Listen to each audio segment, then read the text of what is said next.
नमस्कार दोस्तों, स्वागत है आप सभी का हमारे यूट्यूब चैनल एम पीसीएस में। देखिए, आज जो हम टॉपिक डिस्कस करने जा रहे हैं वो जीएस पेपर 2 के पॉइंट ऑफ व्यू से बेहद इम्पोर्टेंट टॉपिक है। ठीक है, आपको मालूम है कि पिछले कुछ दिनों में लक्षद्वीप को लेकर काफ़ी विवाद देखने को मिला था। समाचार पत्रों में, मीडिया चैनलों में लक्षद्वीप और मालदीव के मध्य जब तुलनात्मक चीज़ों को रखा गया तो वहाँ से लक्षद्वीप के रणनीतिक महत्व, लक्षद्वीप को पर्यटन के रूप से विकसित करने के दृष्टिकोण से भी चर्चा सुर्खियों में आने लगी।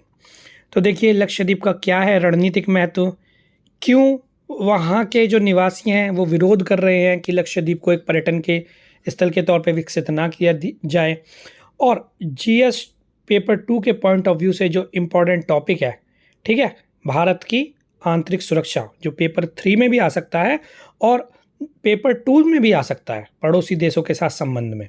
ठीक है, तो इसको हम बहुत अच्छे से डिस्कस करने जा रहे हैं। इस टॉपिक पर प्रश्न आने की संभावना कितनी है, आप इसके सुर्खियों में रहने की वजह से, इस टॉपिक के सुर्खियों में रहने की वजह से आप भी शायद इस चीज़ से परिचित होंगे। इस टॉपिक को कितने अच्छे से हमने कवर किया है, जैसे ही आप पूरा डिस्कशन देखेंगे तो आपको खुद ही समझ में आ जाएगा। तो दोस्तों, बिना देरी किए अपने टॉपिक की तरफ बढ़ते हैं और स्टार्ट करते हैं आज का डिस्कशन। लक्षद्वीप का रणनीतिक महत्व क्या है? देखिए, इससे हमने सारे पॉइंट्स निकाल लिए हैं। आगे बढ़ने से पहले सबसे पहले हम लक्षद्वीप की स्थिति को देखते हैं।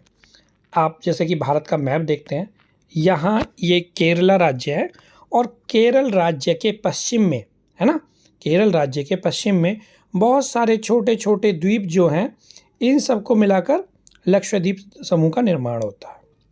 ठीक है, कवरत्ती ये लक्षद्वीप की राजधानी है। ये सारे द्वीप जो हैं ये लक्षद्वीप समूह का निर्माण करते हैं। चलिए आगे बढ़ते हैं। उसके बाद देखिए, एक 9 डिग्री चैनल है। 9 डिग्री चैनल कहाँ है? जो लक्षद्वीप समूह है, जितने द्वीप हैं, और मिनिकॉय, ये भी लक्षद्वीप का एक द्वीप समूह है, द्वीप है ना।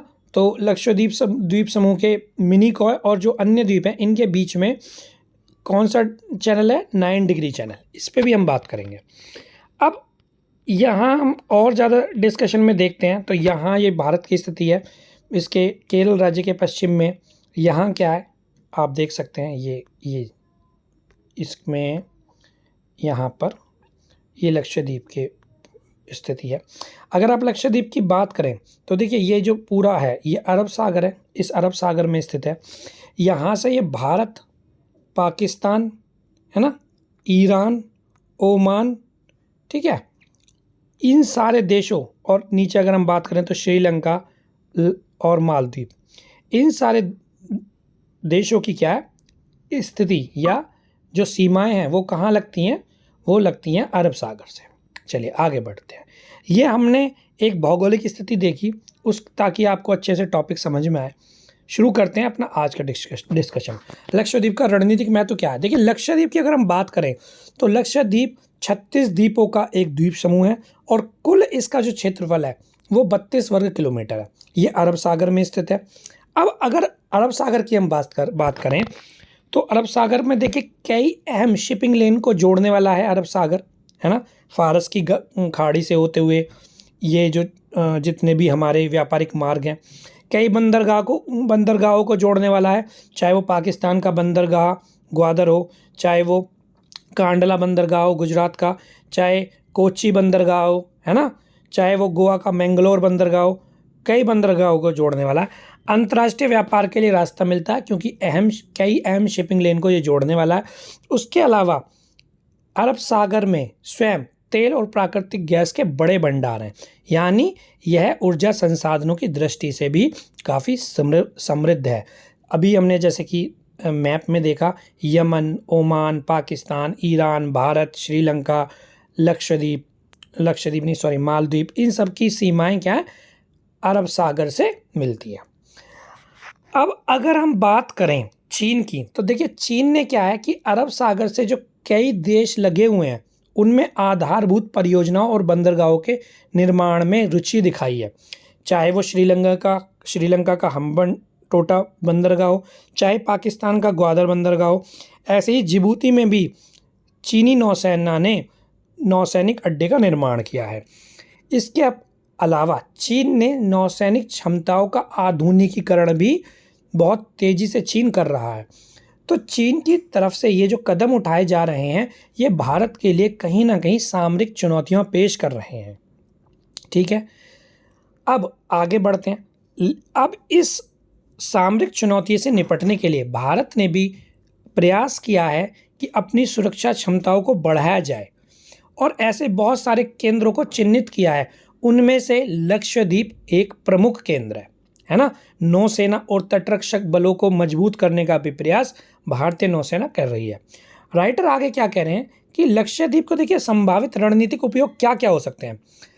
अरब सागर में, है ना, अरब सागर में जहाज़ों की गतिविधियों पर नज़र रखने के लिए, उनकी आवाजाही पर नज़र रखने के लिए लक्षद्वीप का बहुत बहुत महत्वपूर्ण प्रयोग जो है यहाँ पे रेखांकित राइटर कर रहे हैं। और भारत का जो विशिष्ट आर्थिक क्षेत्र है, स्पेशल इकोनॉमिक जोन, है ना, जो United Nation Convention on Laws of Sea के अकॉर्डिंग 20 समुद्री मील तक होता है, अर्थात 370 किलोमीटर तक का जो क्षेत्र है वो अधिक विकसित हम कर सकते हैं, क्योंकि लक्षद्वीप की अवस्थिति के कारण ही समुद्र के बड़े क्षेत्र पर भारत को अधिकार मिल गया है। क्योंकि ये जहाँ तक भारत की सीमा है, स्थलीय सीमा, यानी लक्षद्वीप भी काउंट हो गया, उससे 200 समुद्री मील तक आगे होगा। ये किस नियम के तहत है? United Nation Convention on Laws of Sea. उसके अलावा कवरत्ती पर भारतीय नौसैनिक अड्डे का एक तैयार किया जा रहा है, उसका निर्माण किया जा रहा है ना। अब अरब सागर की हम बात करें तो अरब सागर के दक्षिण पश्चिम सीमा पर और सह्याद्री पर्वत सीमा जो है, इसके मध्य में क्या है? इसके मध्य में केरल राज्य है। इसके मध्य में केरल राज्य है और केरल राज्य के साथ ही क्या है? केरल राज्य में क्या है? कोची बंदरगाह है ना। तो केरल राज्य क्या है? भारत की सुरक्षा के हिसाब से बहुत बड़ा केंद्र है, एक सामरिक सुरक्षा के हिसाब से एक बड़ा केंद्र है। और यहाँ इस राज्य में मौजूद कोची बंदरगाह जो है, ये प्राचीन काल से महत्वपूर्ण बंदरगाह शहर रहा है ना। मध्य पूर्व और यूरोप सहित दुनिया के प्रत्येक हिस्से के व्यापारी यहाँ आते रहे हैं। आपने प्राचीन भारत की जो भी अपना मटेरियल होगा, जो भी क्लास की होंगी, उनमें ये बहुत अच्छे से टॉपिक कवर किया गया है कि जो कोची बंदरगाह है वो प्राचीन काल से महत्वपूर्ण बंदरगाह शहर है ना। और देखिए कोची बंदर क्या है कि नियमित जहाजरानी सेवाओं के माध्यम से अंतर्राष्ट्रीय व्यापार से जुड़ा है। वो सेवाएं आज भी बनी हुई हैं। और अरब सागर और हिंद महासागर का ये प्रवेश द्वार कहा जाता है ना। किसको? कोची बंदरगाह को। केरल राज्य में स्थित है कोची बंदरगाह। तो कोची बंदरगाह अपने आप में बहुत इंपॉर्टेंट है। क्यों? आर्थिक गतिविधियों के लिए भी, है ना, और रणनीतिक स्तर पर भी, क्योंकि अरब सागर और हिंद महासागर का प्रवेश द्वार इसे कहा जाता है। उसके बाद हम केरल राज्य की अगर हम बात करें तो देखिए केरल के तिरुवनंतपुरम में विक्रम साराभाई अंतरिक्ष केंद्र है। ये इसरो का केंद्र है, आप सभी लोगों को जैसा कि जानते हैं। और यहाँ क्या है कि बहुत सारे प्रक्षेपण यान और संबंधित जो भी प्रौद्योगिकी हैं उनके डिजाइनिंग और विकास का कार्य किया जाता है ना। यहाँ वैमानिकी, अंतरिक्ष आयुध संरचना, अंतरिक्ष भौतिकी और प्रणाली और विश्वसनीयता के क्षेत्र में सक्रिय अनुसंधान और विकास का कार्य इसरो के विक्रम साराभाई अंतरिक्ष केंद्र जो कि केरल में स्थित है वहाँ पर किया जाता है। इन केंद्रों की देखिए सुरक्षा बहुत ज़्यादा ज़रूरी है, क्योंकि हमारे सारे उपग्रह प्रक्षेपित किए जाते हैं। जीपीएस सिस्टम जो भी ट्रैकिंग है हमारी, वो सब यहाँ से कंट्रोल होता है ना। तो उन सारी चीज़ों की सुरक्षा के लिए लक्षद्वीप समूह पर भारत की सामरिक क्षमता का मजबूत होना बेहद ज़रूरी है। ठीक है, तो अभी हमने क्या देखा कि पहले बात करी हमने लक्षद्वीप के संभावित उपयोग क्या क्या कर हैं। देखिए नौसैनिक अड्डे का वहाँ निर्माण कर सकते हैं, वहाँ जितने भी जहाज़ हैं उनकी आवाजाही पर, उनकी गतिविधियों पर नज़र रख सकते हैं। और भारत के विशिष्ट आर्थिक क्षेत्र के लिए भी ये एक महत्वपूर्ण दृष्टिकोण रखता है। और लक्षद्वीप के पास ही, जैसे कि हमने डिस्कस किया था, देखा था, केरल राज्य है, उसका अपने आप में एक सामरिक महत्व है और उसके अंतर्गत केरल राज्य के अंतर्गत आने वाला कोच्चि बंदरगाह, इसका भी अपना सामरिक महत्व है ना, आर्थिक महत्व भी है। ठीक है, और ये जो हमारे महत्वपूर्ण संस्थान है इसरो का साराभाई अंतरिक्ष केंद्र जो है, उसकी सुरक्षा की दृष्टि से भी ये बेहद इम्पोर्टेंट है, महत्वपूर्ण है। अब राइटर बात कर रहे हैं 9 डिग्री चैनल की। देखिए 9 डिग्री चैनल की अगर हम बात करें तो लक्षद्वीप समूह के पास है, हमने मैप में देखा था, है ना। तो फारस की खाड़ी से पूर्वी एशिया की ओर जाने वाले जहाज़ों के लिए सबसे सीधा मार्ग देखिए यहीं से होकर जाता है। क्या? 9 डिग्री चैनल। एक बार फिर से देख लेते हैं ऊपर 9 डिग्री चैनल को। ठीक है, देखिए यहाँ पे ये रहा 9 डिग्री चैनल। यहाँ से जैसे भी कोई भी जहाज़ आते हैं ऐसे, तो वो यहाँ से निकलते हैं ऐसे करके। तो ये सबसे ज़्यादा इम्पोर्टेंट है ना, कि बहुत सारे जो हमारे जितनी भी व्यापारिक गतिविधियां हैं, फारस की खाड़ी से पूर्व एशिया की ओर जाने वाले जहाज़ों के लिए सबसे सीधा मार्ग होता है। यूरोप, मध्य पूर्व और पश्चिम एशिया, दक्षिण पूर्व एशिया, सुदूर पूर्व से आने वाले व्यापारियों द्वारा भी 9 डिग्री चैनल का ही प्रयोग किया जाता है। 9 डिग्री चैनल कहाँ है? हमने देखा था कि लक्षद्वीप के विभिन्न द्वीप समूहों और एक लक्षद्वीप का जो अलग द्वीप है उनके मध्य 9 डिग्री चैनल पड़ता है। देखिए युद्ध काल में भारत द्वारा इस चैनल को अगर अवरुद्ध कर दिया जाए तो शत्रु देश की आपूर्ति लाइन को काटा जा सकता है। इसी चिंता को ध्यान में रखते हुए चीन ने क्या किया कि पाकिस्तान के सहयोग से पाकिस्तान की भूमि पर ग्वादर बंदरगाह का निर्माण किया गया। ठीक है, तो चीन भी देखिए अपनी सामरिक चिंताओं को लेकर, या अगर कल भारत और चीन के बीच में कोई भी युद्ध की स्थितियां देखी जाती हैं तो वो भी अपनी आपूर्ति श्रृंखला को सुनिश्चित करने के लिए कदम उठा रहा है और भारत को घेरने की उसकी साजिश है, उसका षड्यंत्र है। तो वो इसीलिए हमें भी उसी को प्रति संतुलित करने के लिए कदमों को उठाने की जरूरत है ना। तो युद्ध काल में हमने देखा, युद्ध काल की स्थिति में 9 डिग्री चैनल जो कि लक्षद्वीप के विभिन्न द्वीप समूह के मध्य है, उसका एक अपना सामरिक महत्व हो जाता है। लक्षद्वीप की जो देखिए भौगोलिक परिस्थितियां हैं वो भारत की सुरक्षा चिंताओं को कहीं ना कहीं बढ़ाती हैं। अतः हमें क्या होगा, एक निगरानी तंत्र विकसित करने की आवश्यकता होगी। मालदीव की अगर हम बात करें, क्योंकि भारत के दक्षिण में मालदीव की स्थिति है, और अभी हाल ही के वर्षों में मालदीव का क्या है, जब से वहाँ सत्ता परिवर्तन हुआ है तो मालदीव को भारत विरोधी केंद्र के रूप में देखा गया है। एक ऐसा देश जो चीन के प्रभाव में है, वहाँ के जो वर्तमान प्रधानमंत्री हैं, राष्ट्रपति हैं, है ना, वो सब क्या है, वो पूरा शासन प्रशासन वो चीन के प्रभाव में है। इसके अलावा मालदीव में चरमपंथी जो गतिविधियां हैं उनमें भी वृद्धि देखी जाती रही है। एक खुलासे के हिसाब से, एक खुलासे के अनुसार ये पाया गया कि ISIS में जिहादी भर्तियों का सर्वाधिक प्रतिशत कहाँ से, मालदीव से जाता है ना। मालदीव में सैकड़ों निर्जन द्वीप हैं, बहुत सारे द्वीपों को उन्होंने डेवलप कर लिया है पर्यटन के हिसाब से, लेकिन बहुत सारे सैकड़ों निर्जन द्वीप ऐसे हैं जहाँ चरमपंथी ताकत जो है मजबूत हो रही हैं। और चरमपंथी ताकत मजबूत होने का सीधा मतलब है कि भारत की आंतरिक सुरक्षा को कहीं ना कहीं खतरा है। अगर मान लीजिए हम लक्षद्वीप को मजबूत कर लेते हैं तो ना केवल मालदीव को अपितु मॉरिशस, सेशेल्स, श्रीलंका, पाकिस्तान जैसे पड़ोसी देशों में जहाँ जहाँ चीन का बढ़ता प्रभाव देखा जा रहा है उसका मुकाबला करने के लिए, चीन के प्रभावों को प्रतिसंतुलित करने के लिए और अपनी सामरिक सुरक्षा को पुख्ता करने के लिए लक्षद्वीप क्या है, एक महत्वपूर्ण बिंदु के रूप में रेखांकित होता है ना। अब अगर बात करें चीन की, तो चीन ने देखिए श्रीलंका के हम्बनटोटा बंदरगाह को विकास किया था। हम्बनटोटा बंदरगाह क्या है, मालदीव के कई द्वीपों को नियंत्रित करता है। और हम्बनटोटा की जो स्थिति है, भौगोलिक स्थिति, वो भारत के जो हमारे अन्य बंदरगाह जैसे चेन्नई, कोच्चि, विशाखापट्टनम इत्यादि बंदरगाहों से बहुत ज़्यादा नज़दीक है। सतीश धवन अंतरिक्ष केंद्र श्रीहरिकोटा का, है ना, वो भी उसके नज़दीक है। तो क्या करना चाहिए भाई, हिंद महासागर में चाहे वो श्रीलंका हो चाहे मालदीव हो, चीनी नौसेना की संख्या भी बढ़ रही है और गतिविधियां भी बढ़ रही हैं, है ना। तो उनको प्रति संतुलित करने के लिए हमें कहीं ना कहीं लक्षद्वीप का सामरिक रणनीतिक महत्व समझना होगा, और न केवल समझना होगा अपितु उस पर एक योजना के माध्यम से कार्य करने की आवश्यकता भी होगी। लेकिन लक्षद्वीप के साथ साथ हमको विकसित करने के साथ साथ हमें कुछ और कदम भी उठाने होंगे। देखिए, जैसे कि भारत ने पश्चिमी तट पर, कर्नाटक जो भारत के पश्चिमी तट पर स्थित है, वहाँ कर्नाटक के कारावार में भारत ने नौसैनिक अड्डे का निर्माण किया है, ठीक है।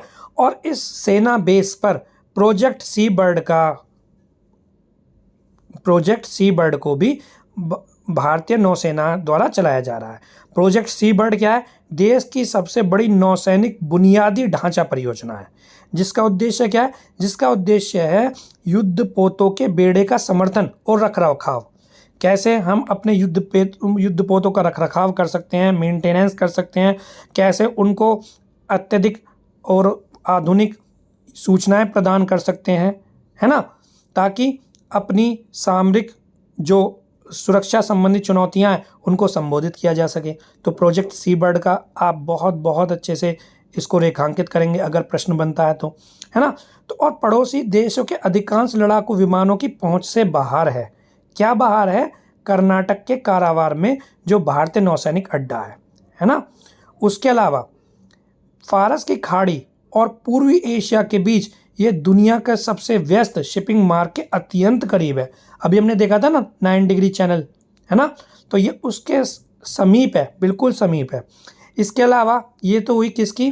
कारवार में नौसैनिक अड्डे का निर्माण की बात। इसके अलावा आईएनएस कदम की बात करते हैं। देखिए, भारतीय नौसेना का एक एकीकृत नौसैनिक अड्डा है, ये भी कारवार के पास ही है और बिनगा की खाड़ी में स्थित है। कहाँ? बिनगा की खाड़ी में स्थित है। और वर्तमान की अगर हम बात करें, तीसरा सबसे बड़ा भारतीय नौसैनिक अड्डा है ना।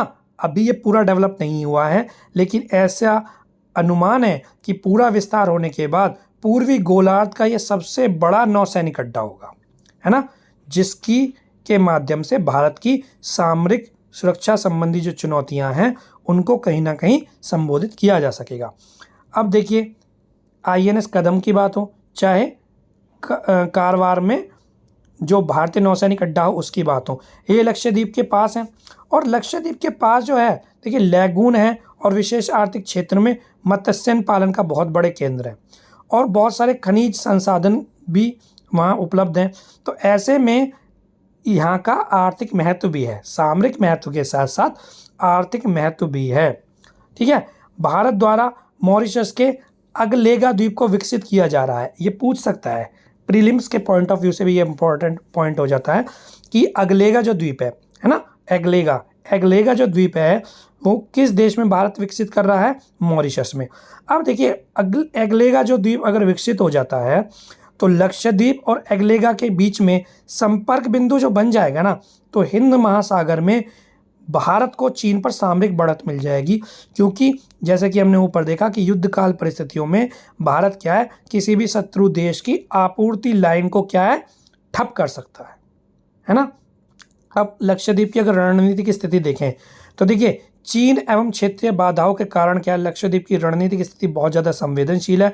अतः लक्षद्वीप को रक्षा द्वीप में बदलने की जरूरत है। इसके लिए क्या करना होगा? इसके लिए वहाँ नौसैनिक अड्डों का निर्माण करना होगा, अवसंरचनात्मक ढांचे को मजबूत करना होगा, निगरानी के लिए आधुनिक सुविधाएं, जो आधुनिक तकनीकियाँ उन पर आधारित सुविधाएं, उन पर आधारित केंद्रों के निर्माण की आवश्यकता होगी, है ना। रणनीतिक महत्व बहुत ज़्यादा है और उसी रणनीतिक सामरिक सुरक्षा की दृष्टि से हमें अपनी रणनीति बनाने की आवश्यकता है लक्षद्वीप को देकर।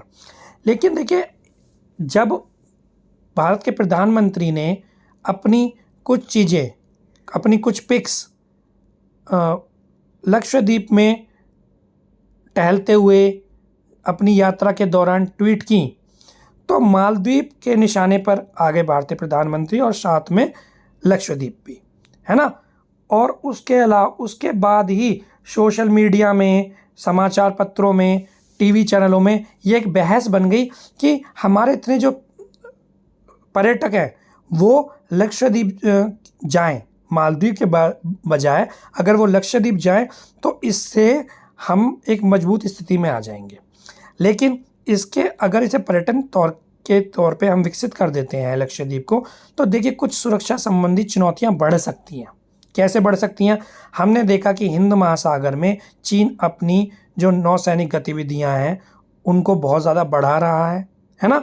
तो उसके हिसाब से हमें चीन को प्रतिसंतुलित करने के लिए अपने जो निगरानी केंद्र है उनका विकास करना बहुत ज़्यादा ज़रूरत है ना? नौसैनिक अड्डों के निर्माण की बहुत बड़ी आवश्यकता है।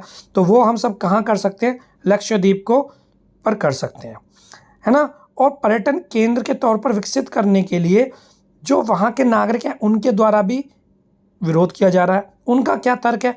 वो कह रहे हैं कि जो हमारा खूबसूरत द्वीप है और उसकी जो संस्कृति है, परंपरा है, उसके समाप्त होने का डर है, क्योंकि वहाँ जब इतने सारे टूरिस्ट आएंगे, है ना, तो नई नई इंडस्ट्रीज़ वहाँ जाएंगी, होटल इंडस्ट्रीज़ वहाँ जाएंगी।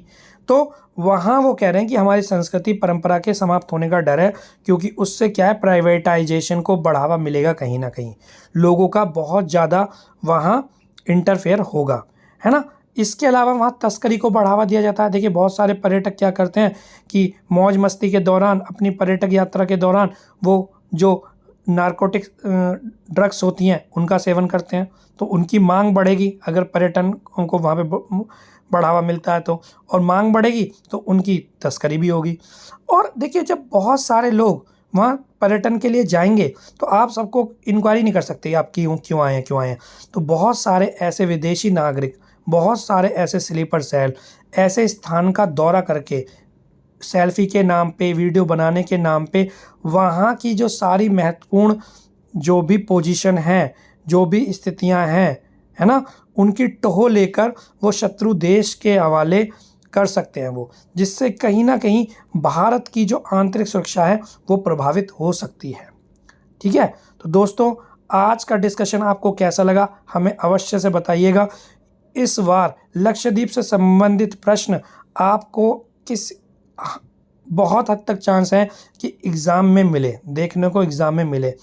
ठीक है, तो आशा करते हैं कि आपको हमारा ये आज का डिस्कशन पसंद आया होगा। ठीक है, आप जो भी आपकी प्रतिक्रिया है, जो भी आप सुधार चाहते हैं, हमें कमेंट के माध्यम से अवश्य बताइएगा। और दोस्तों हम रेगुलर वीडियो नहीं ला पा रहे हैं, अगर आप हमें मोटिवेट करेंगे, है ना, तो हम पूरी कोशिश करेंगे कि आप लोगों तक प्रत्येक दिन एग्ज़ाम के पॉइंट ऑफ व्यू से महत्वपूर्ण रहने वाले, चाहे तो वो एडिटोरियल डिस्कशन हो या हाल ही में टॉपिक में ऐसा टॉपिक जो न्यूज़ में रहा हो, ठीक है, उसको हम डिस्कस करेंगे सारे फैक्ट्स के साथ और पूरी जो हमारी एनालिसिस है उसके अकॉर्डिंग। तो दोस्तों आप लोगों से रिक्वेस्ट है कि अगर आपने हमारे चैनल को सब्सक्राइब नहीं किया है तो हमारे चैनल को सब्सक्राइब करें, ज़्यादा से ज़्यादा शेयर करें, ताकि हम प्रतिदिन एक अच्छे कंटेंट और टॉपिक को लेकर आप लोगों के सामने आते रहें। जल्दी आपसे मुलाकात होगी एक अन्य महत्वपूर्ण टॉपिक के साथ। तब तक पढ़ते रहिए, अपने सपनों की तरफ बढ़ते रहिए। जय हिंद।